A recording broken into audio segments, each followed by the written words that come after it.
Hi everyone, we are back. Today we have not one but two guests for you. So you can actually learn two completely different things. But interestingly, both the things we are talking about today are kind of COVID related, but in a very, very innovative way, something very different.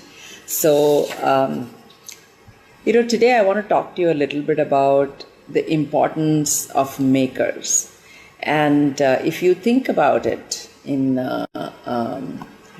we evolved, as we were evolving, we made everything.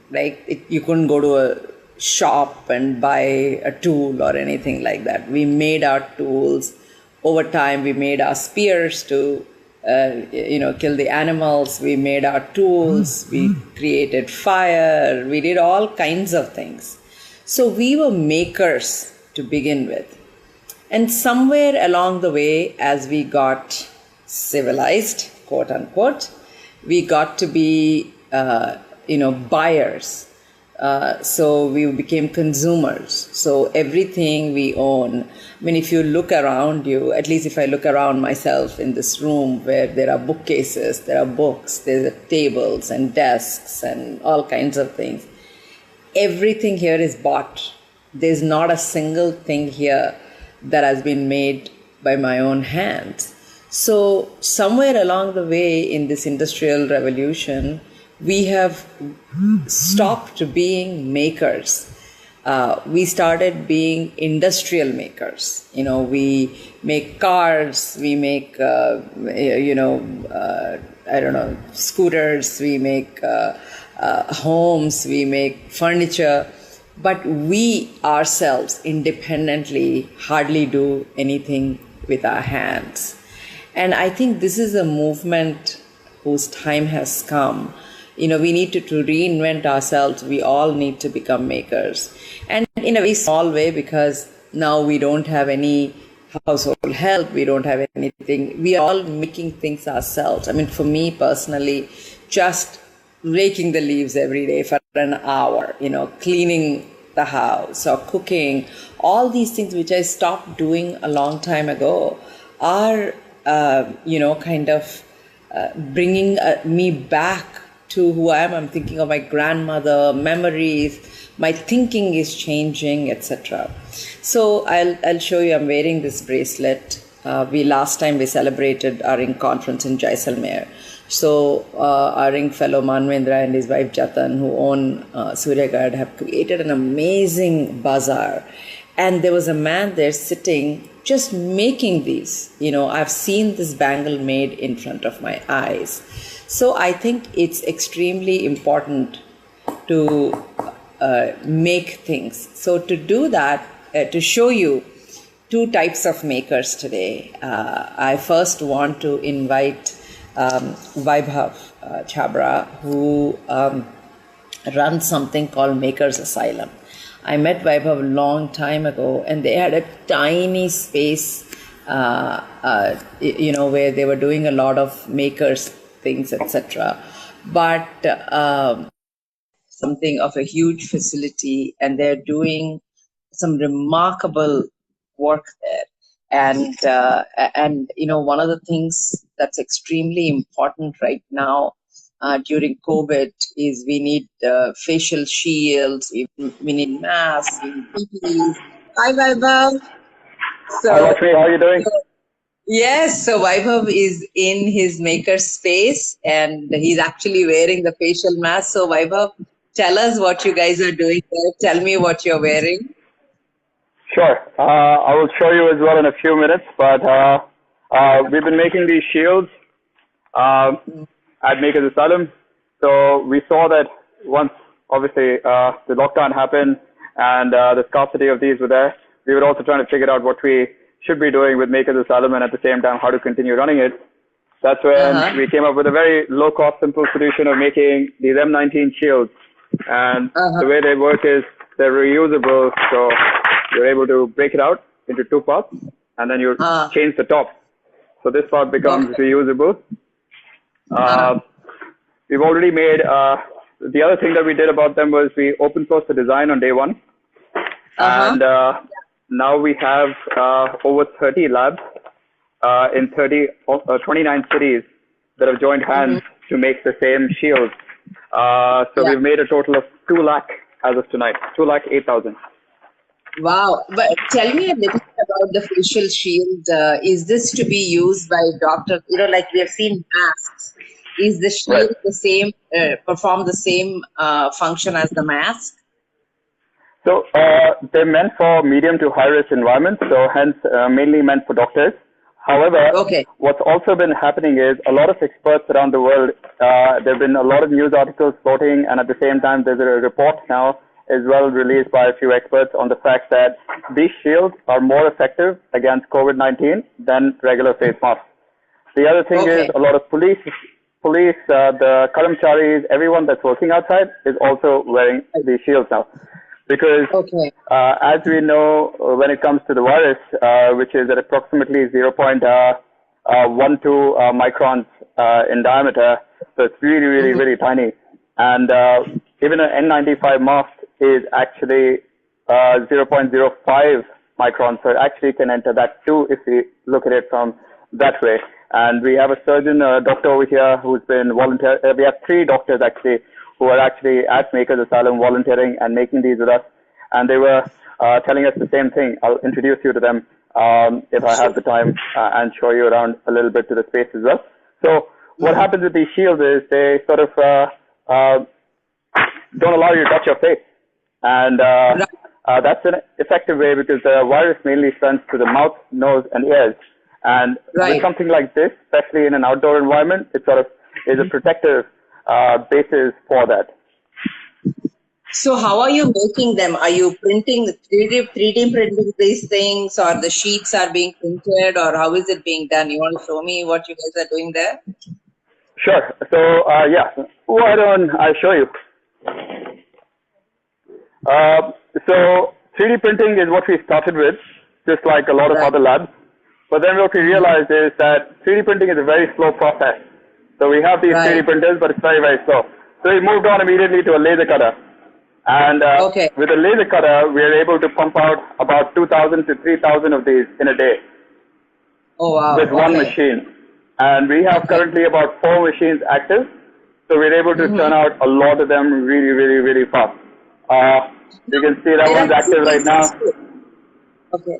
Vaibhav, there are 2 pieces to what you showed me, right? One is sort of the headband kind of a thing. The other one is the actual shield. So I guess what you showed me on the laser cutter is actual shield. So how are these things that you showed me, how are they made? Is this made They're also made on the laser cutter. They're made using foam board. So right now, so they're cut using foam board. So a regular piece of foam board is put inside the laser where they're cut. Once they're cut, the other part, which is the OHP, which is the front part, which is the shield, it gets attached to the same thing. There is a few other processes in the middle, which involves cleaning and involves sticking foam. I can show you a few people working right now who are doing this. So that's Sridhar. He's ex-Goldman Sachs analyst. He happened to be on the cover of Midday today when they featured us today. But what you see, what he's doing is he's attaching the foam. The foam allows for comfort for long hours of wearing on the head. Yeah. See, so that's what he's doing over here. Okay. So that's the assembly process where we are all sort of working on attaching foam and getting these ready before they sort of head out. And then the next part is where you add the elastic. We're also, And you said you made 100,000 of those right now, correct? So at Makers Asylum, we're constantly clocking between 2,000 to 5,000 a day. So there you can see it. I'm sort of finishing them. So some of the shields, so they get finished over here before they go into the other process, and then they get washed for in a water bath so that all sanitary is maintained and they're sanitized before they actually leave the space twice. And where are you sending them, Vaibhav, when they leave here? Where are they going? we're giving them directly to hospitals as of now, police, Okay. hospitals, and now as of 2 days back, we are also approved by the BMC Mm-hmm. and the HODs of a few like KUM Hospital and a few others, internal biology department and internal medicine department approved these shields. So they're going as a BMC tender as well, directly to the BMC.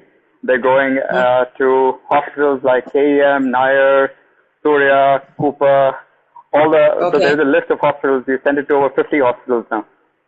So are they purchasing them from you? Who's funding these face shields? So both. We have a fundraiser going on Keto, which is a crowdfunding campaign, where we've been able to raise some money. And that's one way that we're giving them out. And also like the private hospitals like Breach Candy and others are buying them from us at 55 rupees a piece, which is what the costs are as of now because we are laser cutting them. And both. Okay. So you want, I mean, what is you are fundraising for this as well, right? So is it to give to government hospitals? I mean, what is the purpose of the fundraising? Correct. It's to give to government hospitals and hospitals that require it, that do not have the funds at the moment because some funds have not been allotted to them and they've been requesting to us. So once we get a letter from them, then we give it out to them. We're maintaining all that as records, that who are we giving it to free, and then hospitals that afford to purchase it and they have a budget, they're buying them from us. But we're getting a lot of requests. We've already given out, as you know, 2 lakhs now. Okay. So just to wrap up, what help do you specifically need, Vaibhav? What can others, the people who are listening or their friends, what can they do to help you? So one part would be definitely to help us spread the word in terms of to be able to scale up, because we are expecting, so our target right now when we started was 10,000, then we increased that target to 1 lakh. Now we've increased our target to 1 million shields. So when we're looking at 1 million shields, to be able to scale up, we do need certain funds. And we have been reaching out to a lot of corporates. We have been reaching out to a lot of foundations. However, it's been very slow. And they're not realizing the urgency of the situation because the doctors are falling sick today, not tomorrow. So the point is that if we're able to get these out in the hands of the people right now, that is what is important. And we've tested out we've also been able to test out while we're doing a distributed manufacturing process where we've released our designs for completely free and activated a lot of labs across India. We've also tested out a distributed assembly line where we have given these shields to hospitals that have hostels where there are students who are free right now. So what's also happening is in 2 hospitals, JJ and KEM, they actually have DIY kits that we've supplied in quantity of thousands at the moment, where they're actually assembling inside the hospitals and giving directly to the hospitals. Now that is something that we would definitely like to scale up. And if I have a few more minutes, I might want to show you this. This is another thing that we've developed on the side. This is a PAPR. PAPR is a positive air pressure suit. Now this is the other thing that doctors really, really require inside the ICU now. What I'm using currently is still not completely reusable. However, we developed this with a surgeon from MGM Hospital. And what the thought about this is that it basically creates a positive air pressure with filtered air inside.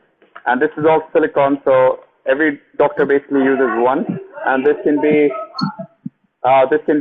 sanitized using any process. So what happens over here is that, sorry, we're running out of time. So I want to make sure that this is Makers Asylum. You know, if you go to their site, you can figure out how to contribute to this. And you also, if people want to open source it, create it in their own city, their own town, their own hospital, they can open source it from you as well. So we really suggest you go to Makers Asylum, MAKERSASYLUM, like Makers Asylum. Go there and whatever you can, please contribute or open source it. You know, do it in your own space so they can expedite the number of masks they want to put out there. Thank you so much for your time, Vaibhav. You've always been amazing. I mean, I've seen you grow by leaps and bounds, and you never give up. I really want to congratulate you and keep going. Okay. Thank you, Lakshmi. It's been always a pleasure. Pleasure being here. Thanks. Thank you. Bye bye. So we have a next speaker is an Ink fellow. His name is Nitesh Jangir. So let me bring him in. And I'll have Nitesh talk about what he's working on. The thing that's great about Nitesh is that he's actually an engineer, but was very interested in medical field. So he and his co-founder just went and sat in emergency rooms of hospitals and observed what. Hi, Nitesh. Hi, Lakshmi. How are you? So, Nitesh, I wanted you to talk about, especially your VAP care product, and in what way is it, useful in this situation right now, and what are you doing? Tell us about it. Yeah, hi, Lakshmi. Thank you for inviting me for this Instagram live. This is my first time doing this live. Vipasha had to train me a lot. So I run a medical device company based out of Bangalore. We specialize in the field of emergency and critical care. Seems like one of the medical area which was neglected till now. Now everybody's talking about ICUs and critical care a lot. Somehow this was one of the area I was always interested in, because I always wanted to make difference in someone's life, but immediately. So not in long term changing lifestyle and something. So something which can change people's life then and there. So during my research in critical care, I found that many of the patients who goes on ventilator ultimately end up dying because of an infection they get from the ventilator called ventilator associated pneumonia. It's many people don't know, but then hear it a lot. That okay, if someone went to ventilator, it's always that it's a last stage. They mostly may not come out. One of the reason behind it is they get this infection because this patient who goes on ventilator, they have a tube going inside them. This tube connects to the ventilator and provide oxygen directly to patient's lung. But this tube disables the patient's food line or esophagus line. We generate close to 1.5 to 2 liters of saliva every day. Now it becomes really dangerous with the cases of respiratory infections like COVID or even SARS and other cases. These saliva are fully infected with bacteria and viruses. If you don't remove them, they will slowly accumulate at multiple places and trickle down to the lungs and infect them. So currently nurses and doctors, they take a tube and try to remove all the saliva and secretions manually, but they can do with a limit. And it also depends upon how well trained that nurse is, especially in critical care. And in case of COVID or any other respiratory infections, WHO has put a guideline for COVID saying that removal of the saliva and secretions is one of the most dangerous process right now because it puts doctors in risk of coming in contact with all these infected saliva directly. As you are seeing, yesterday I heard bad news that 7 of my intensivist friends in Mumbai, doctors who got infected with COVID. Similarly, I'm hearing similar stories from New York and other places where caregivers are getting infected a lot. And this is one of, or this might be one of the reason why doctors are getting infected. So it's a double-edged sword. If they don't remove it, remove all this saliva and secretion, patient is going to suffer, and as their duty calls, when they try to remove it, they are getting infected. Correct. So we have built. It took us almost around 4.5 years to build world's only intelligent closed-loop secretion management system, which senses and remove all the saliva and secretion from oral cavity, oropharyngeal, which is back of our neck, and subglottic area, which is below the vocal cord area, and make sure none of these infected fluid reaches to the lungs and infect them. This device automatically also pushes antiviral or antibacterial fluid inside patient's mouth. It cleanses the whole oral cavity, sterile it, and it takes the infected fluid out. Just make sure all process done automatically without any human intervention, done at the highest standard possible, at highest safety as possible. So saves both patients as well as caregiver. Right now, we have already So installed these basically, in COVID centers. sorry, 1 second. So basically, when somebody is on a ventilator, it's for sure. I mean, the saliva that you're talking about, 1.5 to 2 liters that we generate, that we swallow without even knowing. I mean, basically, we are generating it Yeah. and swallowing it. Since that swallowing function is not there when somebody has a ventilator, when there's a tube, that saliva may get into their system instead of just naturally being processed. And that Correct. has the virus. So basically, your attachment is not instead of a ventilator, it's attached to a ventilator so that it takes out the extra secretion. And that allows the doctors to be safe also, because they don't need to, because my father was on a ventilator for a long time. And basically the nurses have to, with their hands, clean all the time, or they have a tube with which they have to use their hands to get all this out. So, but when they're doing to a patient, they may get infected. So there's a double, Yes. double advantage in terms of it's benefiting the patient as well as the doctor. And one more thing you said I want to catch is that it not only is taking out the extra secretion, it's infusing the mouth with antibacterial fluids, etc., so that any bacteria they may have could be cleaned out. Correct? So it's doing a dual Yes. function, right? The VAP care. Yes. Yes. You Yeah. perfectly articulated it. Yeah. So now, where is it? Are you using it in COVID hospitals where people are on ventilators already? Where are you using it? Yeah. So these have been installed in government COVID hospitals in Andhra. Even in Mumbai, hospitals are using it. In Bangalore, hospitals like Narayana, they are using it in the patients. I just today got a message from a hospital in Mumbai saying that using our device a lot, and this also added that it has saved almost around 1 hour of their nursing time every day, so they can their staff can take care of more patients without going in contact with them. So that's where WebCare is right now getting installed. It's already a USFDA approved product. We already got highest standard of regulatory clearances. Because one big issue right now we are seeing being in hospitals and working with doctors shoulder to shoulder, that many of these PPE kits which they are getting, doctors are not sure of their qualities, whether they are really able to protect them or not. And that's why a product like WebCare can just make sure that you don't need to go near to the patients. Other thing which we actually have done, we always had a neonatal breathing support equipment. We called it SARF. While looking at COVID scenario, we have upgraded it for the adult uses, along with a new kind of interface. We have collaborated with Thermex on that. So what help do you need? One help which we really need, that we need more and more connects to the hospitals, because these being new technologies, many of the hospitals are not aware of something like this exists. So the more help in spreading the word out. Other help which we really need, again, more connections with the government for the large scale deployment. Not just in India, because these products are already USFDA and European regulatory approved. We can support people around the world, not just India alone.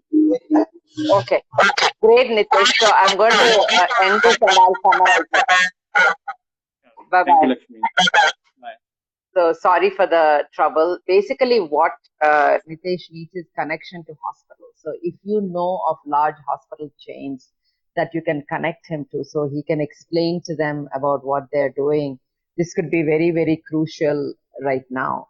So let me see. We have the device is a great alternative remedial measure. I appreciate your ambition to provide immediate solution. Yeah, it's really amazing what they're doing. So if any of you have connections to hospitals where they can demonstrate the machine, etc., they would love to give more machines, sell more machines or whatever, donate more machines to make these things happen. So thank you very much, Nitesh. I apologize for the technical problems.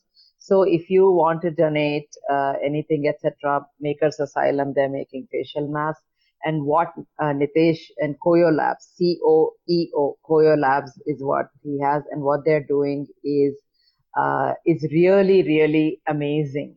So if you, Nitesh's contact info, what I'll do is it's Koyo Labs, COEO Labs, and I'll put it on my Instagram, his contact information. So it's come up right now, Nitesh's LinkedIn, but we will put it on our Instagram also. So today is our thank you and our appreciation for all the makers in this world. So please support them in whatever way you can. Thank you very much. See you tomorrow at 8 p.m. again. Thank you. Bye-bye.